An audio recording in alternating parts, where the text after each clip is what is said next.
Hey guys! Okay, so this is going to be the NICU story video. Our stay at the NICU, what happened, all that kind of stuff, and I'm going to try to cover it as well as I can, but we were there for 6 weeks and so much happened, so that would be like a 2-hour video if I actually covered everything, so I will do my best to cover everything I can. But this is actually a collaboration video with Lynn. I will link her channel below. Her son Riker was born at 35 weeks and his cord was wrapped around his neck and he had trouble breathing. He ended up with a pneumothorax, which is a collapsed lung, and pneumonia, and so he was having difficulty breathing obviously and had to go to the NICU, and he ended up being transferred to a higher level NICU, and they were in the NICU for I believe about 3 weeks.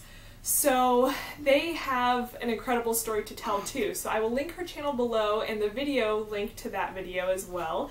But I was really excited to do this because I haven't done a collaboration video yet. Well, I guess I did for the Christmas one, but whatevers. Anyway though, so check hers out and learn about their story too. Okay, so I am also going to link the video for my delivery story because it goes into how we found out, that he had CDH. We found out he had CDH, and if you want more information on that, Google it because it'll go into a lot more detail. I went into it in one of my other videos, but since this is just about the NICU stay, I'm not going to go into exactly what it is. So anyway, they had to transport Jonathan to Atlanta because they have a higher level NICU and they actually specialize in cases such as his, which was amazing because there's not that many hospitals in the country that specialize in this. So that was just amazing that we live close enough to one of them. It's an hour and a half away, so that's not too, well, it's like 2 hours away, but that's not bad. So basically, James and my brother Brandon went up with him at first. I was still in the hospital for one night, and then I got discharged the next day and met them up there. So when I got up there, he was in the A wing of the NICU, which in the NICU, this one, there's A, swing, and B. A is the most intense NICU. Swing is like the one in between the two, and B is step down NICU, like preparing to go home NICU. So, but it's all part of the same NICU. They're just different wings, if you will. So he was in the A section and he was actually doing really well. All of the nurses and doctors were like, he doesn't even realize he's sick. Like, he doesn't realize anything's wrong with him. And he needed surgery to correct his diaphragmatic hernia. So a lot of people ask why they didn't do it right away. They've found that when they let babies kind of acclimate to life outside of the womb for a couple days, they do better after surgery. So they waited until they made sure he was stable, all was good, to do the surgery. The first couple days he was on a ventilator and obviously had like an IV in, and he had a ton of lines run to him. But basically we just kind of hung out for those couple days and monitored him. He was doing fantastically. Everything looked good. I did get to hold him for the first time the day before his surgery. So 4 days after he was born, I got to hold him for the first time. So that was really emotional and wonderful and sad and everything all rolled into one little burrito. But yeah, so I did get to hold him, and then he went in for surgery. So he got to the NICU Friday the 27th of March, so it was that following Wednesday when he had surgery. And guys, his surgeon was absolutely amazing. One of the sweetest guys ever, and we're just really lucky to have him as his surgeon. He ended up being able to do the surgery completely laparoscopically, which is fantastic because a lot of times when they repair the hernia, they have a large incision on their chest, or their abdomen, I suppose. And so he just has 3 little teeny tiny incisions, and that's it. I mean, you really can't even tell. One, you can see one kind of, and it looks just kind of like a dimple at this point. So we're really blessed in that sense too. They got him all ready and put him in the transport thing to take him down to surgery, and James and I got to walk with him down there with the transportation cart thing, whatever it is. And that was so incredibly difficult, having a 5-day-old baby going into surgery. I was a mess. I mean, I really was. I couldn't stop crying. The people down there probably thought that I was just crazy or something because I just couldn't contain myself. But we got down there and everybody was so sweet, like, bless you. The nurses walked over right away and they gave me tissues, and then they went over to the little blanket warmer, because I don't know if you've ever had surgery or been in the hospital, but they have the big warmers with nice warm blankets. So they gave me one of those so that when we were in the waiting room I could kind of be all snuggled up and, you know, calm down a little bit probably. But the surgery lasted, I want to say about an hour and a half or so, 2 hours maybe? I don't know. But it was, oh my gosh, that wait, guys, and just waiting to hear back, it was really, really hard. Luckily, my mom and my dad and James obviously were all there, so we had a nice support, and our preacher actually came up and he stayed with us for a little bit too, and that was really nice. He prayed with us before he went in for surgery, and that meant so much. So we were sitting there waiting, and they ended up calling and saying that surgery was going well. It was kind of like an update call, and that it shouldn't be too much longer. So the next call we got was probably 30 minutes later or so, saying that he was done and everything looked good, and the surgeon wanted to talk to us because, you know, they tell you afterwards like how it went and all that stuff. So they took us to a private room, and the surgeon said that everything went great, that the hole in his diaphragm was small. He was able to patch it up without using the Gore-Tex, I believe is what it's called, mesh stuff. He was just able to put a little dissolvable patch on it and sew it up, which is the best situation. So he put everything back in its place, sewed him up, and he looked great. And he said that his lung tissue on that side looked very good for a baby with CDH. So he was pleased with that. So yeah, surgery went really well. And then after that, it was pretty much just recovery. But so Wednesday was surgery. Thursday, he was doing fantastic. He had to be paralyzed for the surgery. I don't know if I didn't mention that, but he had to be paralyzed beforehand, which they started giving him the stuff called rocuronium, something like that. And they were like, okay, because James and I were switching out. James and I pretty much switched out we would pretty much do like 12-ish hour shifts, and it was crazy, guys, because I never saw him hardly, and it was really hard. But at that point we were staying at the Ronald McDonald House, so somebody was always with him though, and that was really nice because we wanted to make sure that somebody was with him because he was so little and it was hard, you know? But anyway, so the rocuronium. I'm skipping all over the place. I'm really sorry, guys. I'm trying to remember everything. It's really hard though, because it's like forever ago now, it seems like. They had started giving him the rocuronium to, I'm just gonna call it rock. They call it rock. They started giving him the rock to paralyze him the night before the surgery. And James had been there when they started to administer it, and then I got there later. So when I got there, the nurse said, okay, he's paralyzed, I just want you to know that, whatever.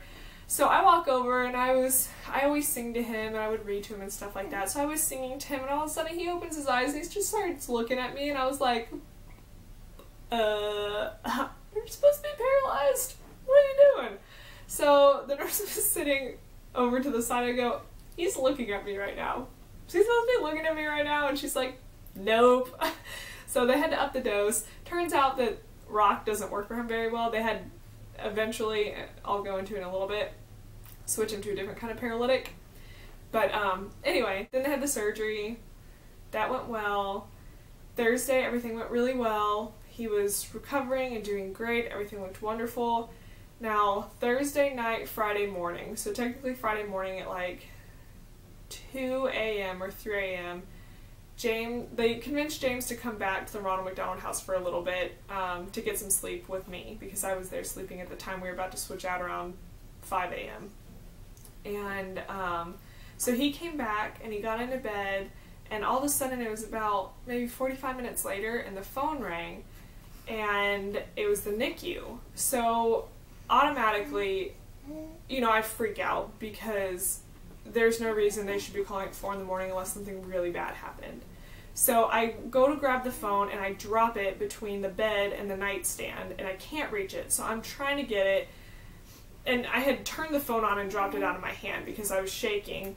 And so James jumped up and grabbed it, and basically it was one of the doctors, and they said we needed to come in right away because he coded, which that means that he was in cardiac and or respiratory failure, which he was in both.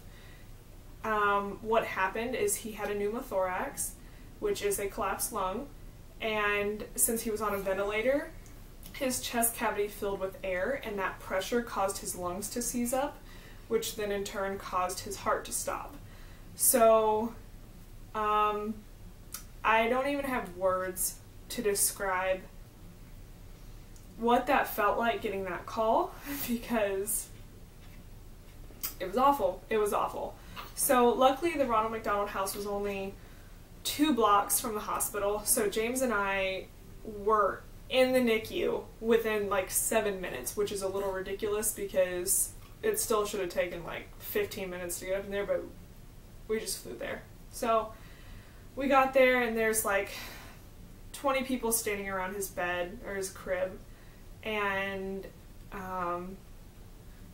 you know, everybody is just, at this point they had handled the situation and got his heart back and his breathing back. So apparently they got his heart back right away, but his breathing, it was like his lungs were clenched up, and so they had a hard time getting him to breathe again, but they did. Luckily they had the best people working on him. I just have to give a big shout out to CHOA, Children's Healthcare of Atlanta. They were amazing. Everybody there was absolutely amazing. But anyway, so we get there and everybody's explaining the situation, and just seeing him, I mean, they had to give him a shot of adrenaline, and they also had to stick a syringe in his chest cavity to pull the air out. And they had to paralyze him and put him on an oscillator, which, if you guys don't know what an oscillator is, it's a type of ventilator that does really short bursts of air, and it's more gentle on their lungs. So they put him on that, which the oscillator is crazy because you cannot move them when they're on the oscillator. You can't. And it's terrifying. It's a terrifying machine. It's old and crazy looking, but ultimately it helped him. But we're looking at him and we're just thankful at this point that he's alive, because we came so close to losing him, and that's really hard. That was a really hard thing to deal with. And then, to make matters worse, anytime a patient codes, they send a chaplain, which you guys know I love me some Jesus, like I love religion, all that good stuff, but this was like an intern chaplain something, and she did not know what she was doing. And so we're trying to take in everything that's going on, okay? People are explaining to us like what happened, how he's doing all this stuff, and anytime there was a pause, she would look at me and go, "How are you handling this? May I ask you what you're thinking? May I ask you how you're processing? May I ask you, what are your emotions right now? May I ask you," and it's like, lady, let me just like take this in for a second. And I was really getting upset, and so James finally was like, "Can you kind of just leave her alone for a minute?" And she did, thank goodness, but it was like, okay, let me just take this in, because this is a lot to handle right now. I can't handle your questions on top of dealing with what's going on right now. Like, it's too much. If I want your help, I will seek your help. But anyway, so I was there the rest of that day. I didn't leave for the next 20 hours, I think I was there straight, because I couldn't leave his side. I was terrified. It was just so so scary, and just knowing that we came so close to losing him was the worst thing I could ever even describe to anybody. But luckily he's okay, so that's good.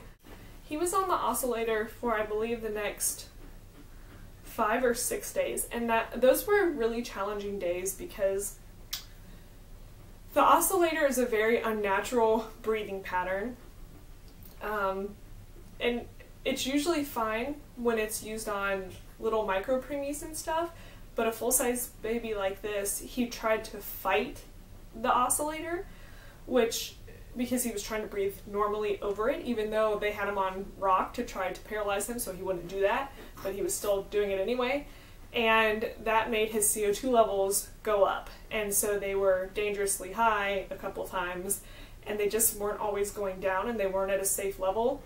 So they would keep having to turn the oscillator oxygen up, and then instead of weaning him down, which is what they were trying to do to get him back on the regular ventilator. So it was just a couple days where it was like there was no progress. There might be a slight progress, and then all of a sudden it'd be 2 steps backwards, and a little progress, and then backwards. And it was really hard to see that because he'd been doing so well, and then he couldn't move, and so his head swelled up a lot because it was stuck in one position, and then he had to be put on a more intense paralytic, which just completely paralyzed him, and that was really hard to see because he was just laying there and not doing anything, and it was rough. And finally, they weaned him enough that they felt comfortable putting him on the regular ventilator. And so, like I said, it was about 5 days later, put him on the regular ventilator. And so that was good once he got on that, because immediately after he got on the regular ventilator, he started to improve. So, and then also during that time, I don't exactly know the dates and all that stuff, but he received 2 blood transfusions and also it was either plasma or platelet transfusion. I believe it was plasma. So he had those after surgery because he needed them. And unfortunately, this little guy's he does not have cooperative veins. He's like me. He got that from me, and that is awful because they had to stick him so many times, guys. It was, oh my gosh, was it awful. And needles don't bother me. None of that stuff bothers me. But when it was on him, it bothered me, especially when they would have to try, 7 times. And it wasn't the nurse's fault or anything like that. It was, he just really has poor veins for that sort of thing. And at one point, they had tried, I think 5 or 6 times to get a good IV in, and they couldn't do it. So they're like, okay, we're going to try in his head. And I had been watching, and they'd been digging around, and he was squirming around, and it was so sad, and he was on the ventilator, and his whole face would turn red, and he would try to cry, but there was no sound. And guys, I had to go get some food and just walk away because it was too much. There's a point where it was just too much to handle. And I felt bad for leaving him for those few minutes, but I needed to leave. I know that maybe that sounds bad, but I couldn't handle it. So they had to put multiple IVs in because his veins wouldn't cooperate. They put a PICC line in his head as well. They had tried multiple times to get a PICC line in, which a PICC line, if you don't know, it's kind of like an IV, except it's like a thread at the end, and they thread it through your veins to right around your heart to get nutrients where it needs to go. And they tried many times, they couldn't get it. They finally got one in his head. So that was nice, at least, because the other IVs that they were trying to put some of the stuff through just was not working out. So this was a more permanent way to deal with that. So then, basically, after he was on the regular ventilator, though, he started improving a lot, and they moved him to he was still in the A side, but they moved him to another area because they knew he wouldn't need ECMO or anything like that, which if you don't know what ECMO is, Google it. It basically is a heart and lung bypass, though, is essentially what it is. And a lot of babies with CDH end up needing ECMO, and he did not, so that was really good. So they moved him to another area and kept weaning him down on the ventilator day by day, he was doing better and better. And then they ended up moving him to the nose cannula. And that's about the time that we moved to the swing side of the NICU. And so that was a big day, being able to move to the swing side. Also, I got to hold him a couple more times after he was done with the oscillator and on the regular ventilator again. So that was really neat. So we moved to the swing side, and we had this really big, like, nice private room, because before it was like a bay area. So we were all, like, there was multiple babies and nurses and stuff. So we had our own private room, and they gave us that because we're there all the time. And they try to give families who are there all the time private rooms so they can have just a little more privacy.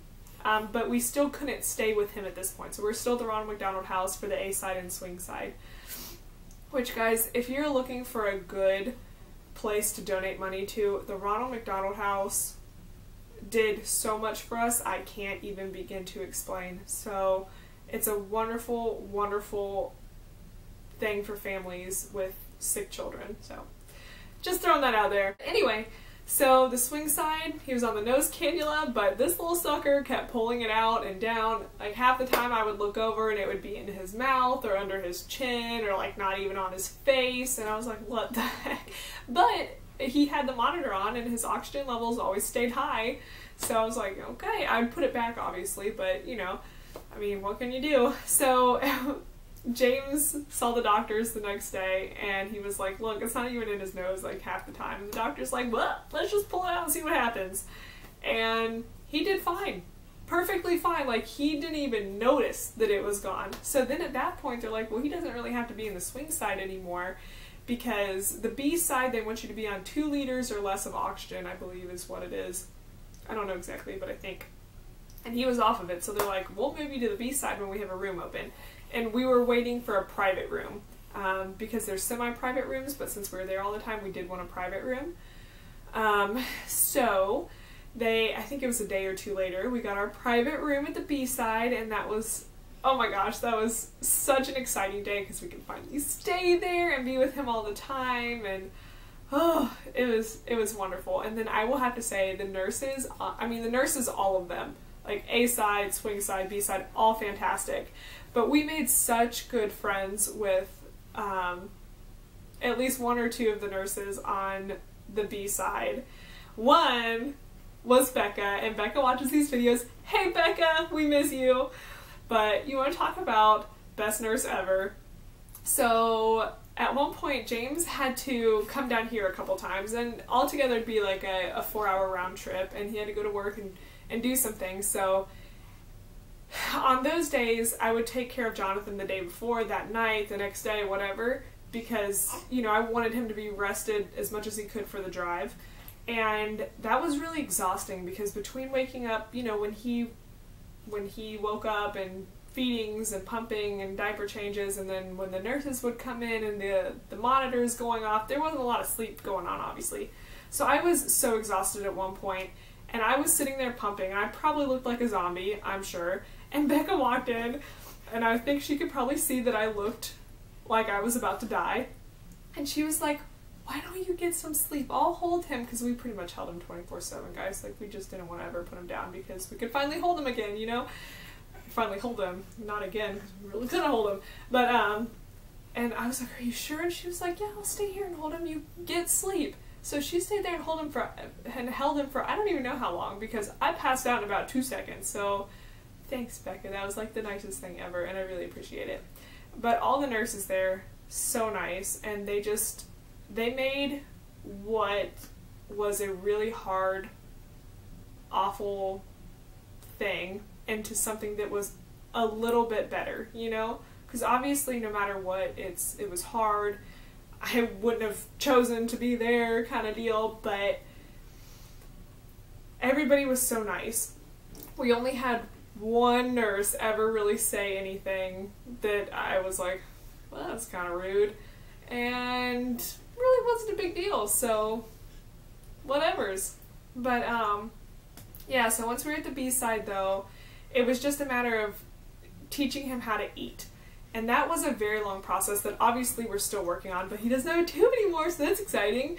But, you know, that was more challenging than I expected it to be. I knew it was going to be a struggle because of him being on the ventilator for so long, but I didn't think it was going to be as much of a challenge as it was. And so that was, I mean, that was more of a challenge than his breathing or anything. It truly, truly was. So, there were some times in the B-side that it just felt like we would never go home because he just wasn't going to eat. And luckily we got to go home with the feeding tube. Otherwise we probably would still be there. No, not really, but maybe, I don't know. But yeah, so it was just working on feeds every day. And it's really neat at CHOA. They have a library which also has movies that you can rent. So, and we had a TV in the room, so James and I literally would just watch movies all day, hang out with little man, and it did get really repetitive, and like, we were so ready to go home, because this is like the fifth week. I mean, we were ready to go home, but it at least made it a little bit better. We could watch some movies and just kind of hang out and all that stuff. So yeah, that's basically what happened. And then the doctor, which his doctor, guys, oh my gosh, she was the nicest lady ever. She was like, you know what? You guys can either stay here for a couple more weeks while he works on feeds or go home with the feeding tube. And we're like, let's go home with the feeding tube. And she's like, all right, you can go home next week, because as long as everything, you know, stays as it is and he's just progressing and all of that. And sure enough, he did well enough and we got to go home. And yeah, that's pretty much it. I feel like I probably left out so many things, because I'm sure I did. But that was the general gist of our NICU stay. So we were really fortunate to be so close to such an amazing hospital for him. And we were so blessed to have some of the greatest nurses and doctors working on him. Everybody made us feel just better about everything that was going on. Yeah, I'm never going to forget the people that helped him so much and that helped us so much, because they all went above and beyond for all of us, and that was really neat. So yeah, that's pretty much our story. Hopefully I have everything in there, the important stuff. I'm probably going to, like, in 10 minutes from now, I'm going to be like, oh, I forgot this, oh, I forgot this, and this video is probably going to be like 30 minutes long. Oh well. But anyway, I hope you guys enjoyed this video, and if you're ever wondering what you can do for a family in the NICU, it kind of depends, because if they're in a NICU and the family's still staying at their house, like it's not a long distance NICU stay like we had, I would say your best bet would be to do something like bring that family dinner, or maybe offer to watch their kids if they have other kids, so that they can spend time with their child in the NICU. Or if they're a long distance NICU stay like us, maybe offering to donate money to something like the Ronald McDonald House in their honor, because not that you have to pay when you stay there, but they would like you to pay $20 a day, donate $20 a day if you can, which obviously we did. But, you know, that adds up after a while. So donating money to something like the Ronald McDonald House, or, you know, just ultimately just letting the family know that you are there and you love them and you're there to support them is such a big thing. And prayers, that all means so much. If you're ever wondering what you can do for a NICU family, those are some great things that you can do for them. But, oh, he's sleeping. But anyway, guys, I hope you're doing great, and thank you for watching, and I will see you soon in my next video. Bye, guys.